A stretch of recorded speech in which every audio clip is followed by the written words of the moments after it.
राजस्थान सरकार के मंत्री जवाहर सिंह बेडम ने कहा, कांग्रेस के लोगों में बयान देने की एक प्रतिस्पर्धा हो गई है। वे बयान देते समय ये भी नहीं सोचते कि हम किस आधार पर इस बयान को जारी कर रहे हैं। नेता प्रतिपक्ष टीकाराम जूली ने कल आरसीए में बनी एडहॉक कमेटी पर सवाल उठाया। हमारी सरकार ने एडहॉक कमेटी उन लोगों में से बनाई है जो खेल के प्रति चिंता करते हैं, जो खेल के प्रति पूरी तरह सजग हैं और विभिन्न जिला क्रिकेट संघों के संयोजक हैं या अध्यक्ष हैं। Narendra Modi signed the US deal where he gave away the future of all India's farmers.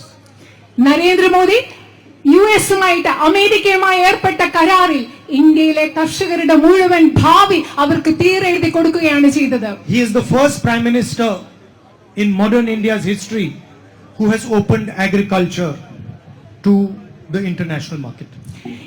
ആധുനിക ഇന്ത്യയുടെ ചരിത്രത്തിൽ ഇന്ത്യയിലെ കാർഷിക മേഖലയെ ആഗോളതലത്തിലുള്ള വിപണിക്ക് തുറന്നുകൊടുത്ത ആദ്യത്തെ പ്രധാനമന്ത്രിയാണ് Narendra Modi. He is the first prime minister of India, modern India, who has given away our energy security.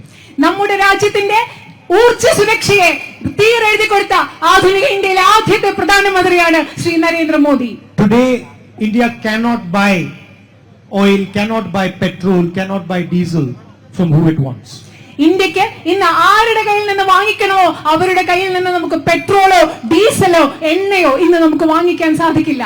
Imagine there is a financial earthquake that is coming because of what has happened in the Middle East, and India, a country of 1.4 billion people, cannot buy oil from who it wants. നിങ്ങളൊന്ന് ആലോചിച്ച് നോക്കുക, ഇന്ന് മധ്യേഷ്യയിൽ നടക്കുന്ന സംഘർഷത്തിന്റെ ഫലമായി ഇവിടെ ഒരു സാമ്പത്തികമായ ഭൂകമ്പം ഉണ്ടാവുകയാണെങ്കിൽ ഇന്ത്യ ആരിൽ നിന്ന് എണ്ണ വാങ്ങിക്കണമെന്ന് ആഗ്രഹിക്കുന്നു, അവരുടെ കയ്യിൽ നിന്ന് എണ്ണ വാങ്ങിക്കാൻ സാധിക്കാത്ത അവസ്ഥയാണെന്നുള്ളത്. If India wants to buy oil from Russia, from Iraq, from Iran, from Saudi Arabia, it can only do so after taking permission of Donald Trump.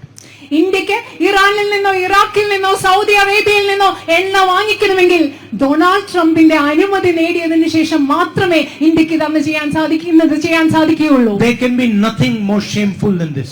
ഇതിനേക്കാൾ ലജ്ജാകരമായി സംഭവിക്കാൻ മറ്റൊന്നുമില്ല. An independent country has to ask the United States for permission from who to buy oil.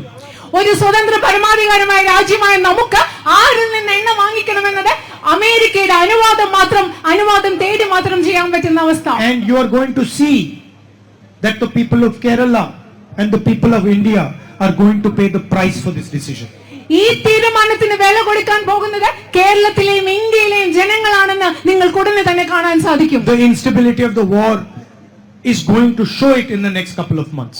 ഇനി വരുന്ന മാസങ്ങളിൽ